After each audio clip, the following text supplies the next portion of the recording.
First Nephi is the first book in the Book of Mormon, another testament of Jesus Christ, and tells about dreams, prophecies, records, visions, angels, and detailed scriptures about how to receive revelation. The Book of Mormon timeline follows both the Old and New Testaments. Lehi was probably born around 650 BC, and his world is in turmoil. The Assyrian Empire is declining, and Babylonian and Egyptian empires are fighting for control of the region. From 605 to 597 BC, 5 kings ruled Jerusalem, the last being Zedekiah, put on the throne by the Babylonians. He unwisely supported Egypt, and Jerusalem was captured by Babylonians in 597 BC and destroyed 10 years later. Prophets like Jeremiah, Obadiah, and Habakkuk preached repentance to the people and warned them both spiritually and politically to not follow Babylon. Nephi begins the first 3 verses introducing his family and that he was born of goodly parents, which could mean righteous, loving, or wealthy. They were like any family, with imperfect people dealing with their own struggles in an imperfect world. Nephi's father Lehi is not only a prophet, but also a father concerned about his family's welfare, along with Nephi's mother Sariah. There were 4 brothers. Laman was the oldest, then Lemuel, Nephi, and Sam. This makes the Book of Mormon the most family-oriented book in all the standard works, and especially relatable to parents. It was in this setting that Lehi prayed unto the Lord with all his heart in behalf of his people.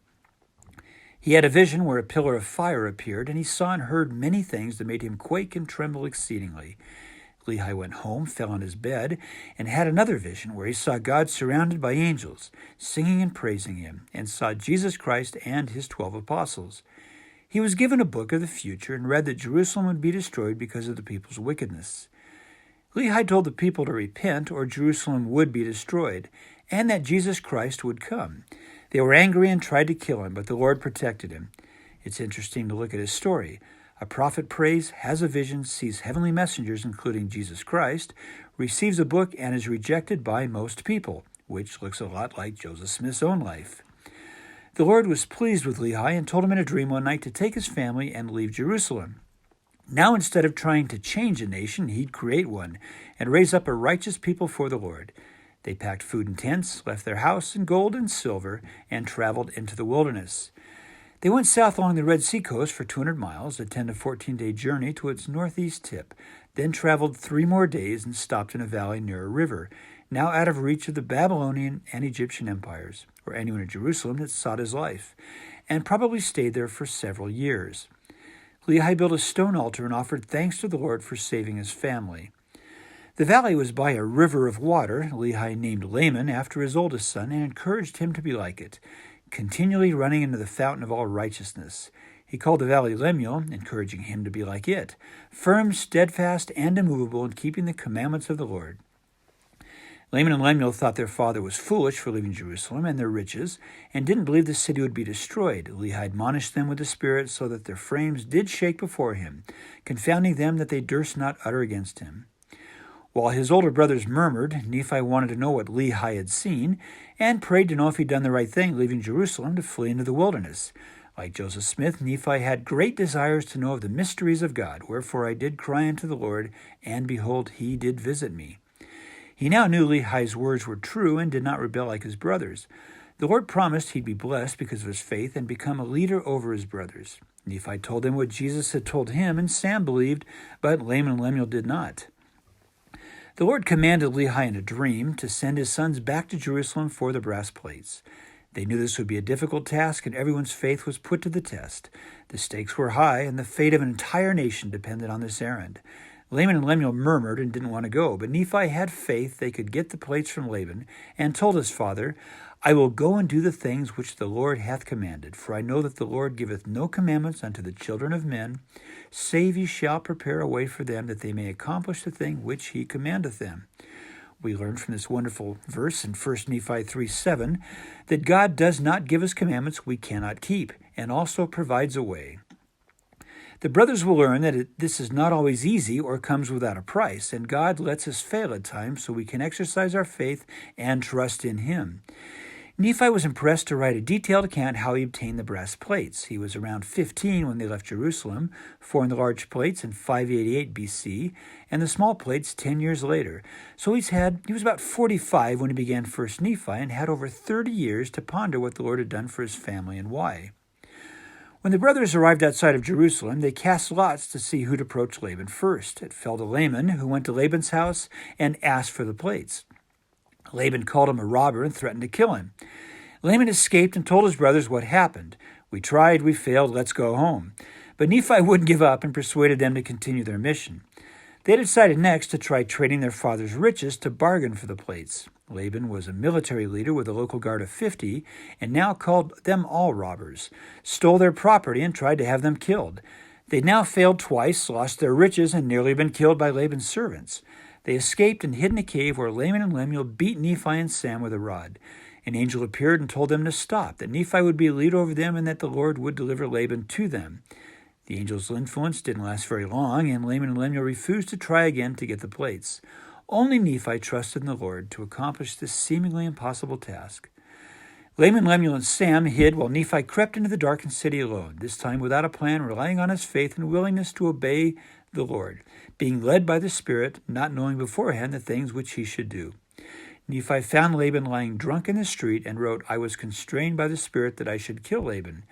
He found the idea abhorrent, and this "go and do" young man resisted the command, saying, "Never at any time have I shed the blood of man," showing his respect for life and desire to keep the commandments.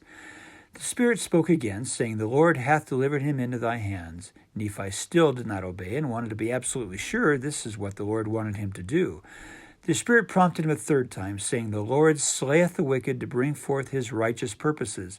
It is better that one man should perish than a nation should dwindle and perish in unbelief." Laban had 2 chances to give them the plates and ignored the Lord's promptings. If he'd remained alive, he or others may have followed and killed their family, and the Lord directed Nephi in a way that resulted in the least loss of life. Laban had also falsely accused them twice of being robbers, stole their property, and tried to have them killed. This was a capital offense in Mosaic law, and Nephi may have simply been executing a judgment of death Laban had brought upon himself. Nephi eventually obeyed the Lord's will and killed Laban by cutting off his head with his own sword. He dressed in Laban's armor and went to the treasury, where he met a servant named Zoram, who thought that Nephi looked and sounded like Laban. Nephi asked Zoram to bring him the plates, which he did, and followed Nephi out of the city. Nephi's brothers saw him from a distance, dressed like Laban, and fled, thinking he'd been killed. He called to them in his own voice, and they stopped. Now Zoram was afraid and tried to run away, but Nephi, a large man, stopped him and made an oath that if Zoram would go with them, they'd spare his life and he'd be a free man. Zoram, now an important second witness of this deliverance, took courage from Nephi's words and swore an oath that he'd stay with them.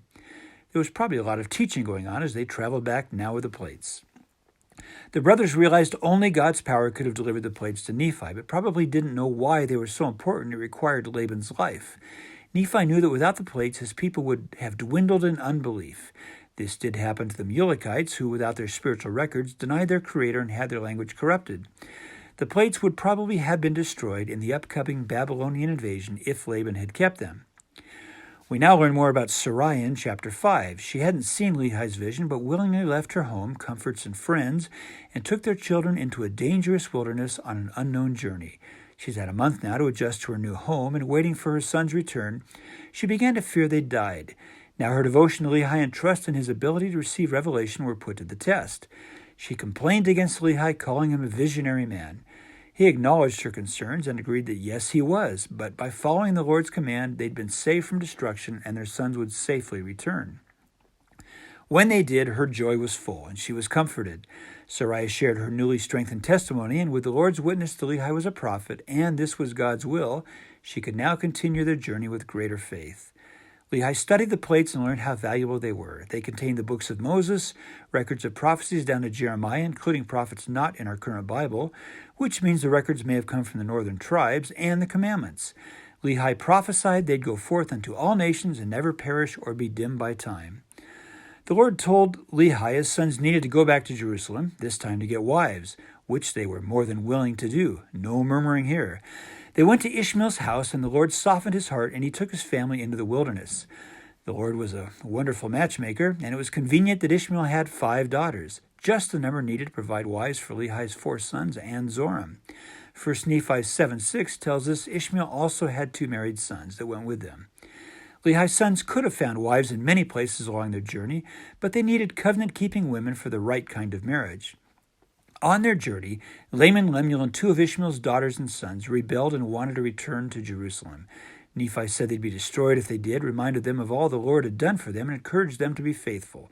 They were angry, tied Nephi up, and left him in the wilderness to be eaten by wild beasts. Nephi prayed for strength and burst the ropes with the Lord's help. The others were angry, but a daughter and son of Ishmael and their mother pled for his life. This softened their hearts, and they bowed before Nephi and pled for forgiveness. He did forgive them and told them to ask God for forgiveness, which they did, and they resumed their journey. They made it back and offered sacrifices and burnt offerings to thank the Lord for his blessings and their safe return. Nephi wrote in 1 Nephi 1:20, a major Book of Mormon theme, also repeated by Moroni. I will show unto you that the tender mercies of the Lord are over all those whom he hath chosen, because of their faith, to make them mighty even unto the power of deliverance, which can be a deliverance over almost anything we want to overcome. And these are chapters 1 through 7 of 1 Nephi in the Book of Mormon, another testament of Jesus Christ.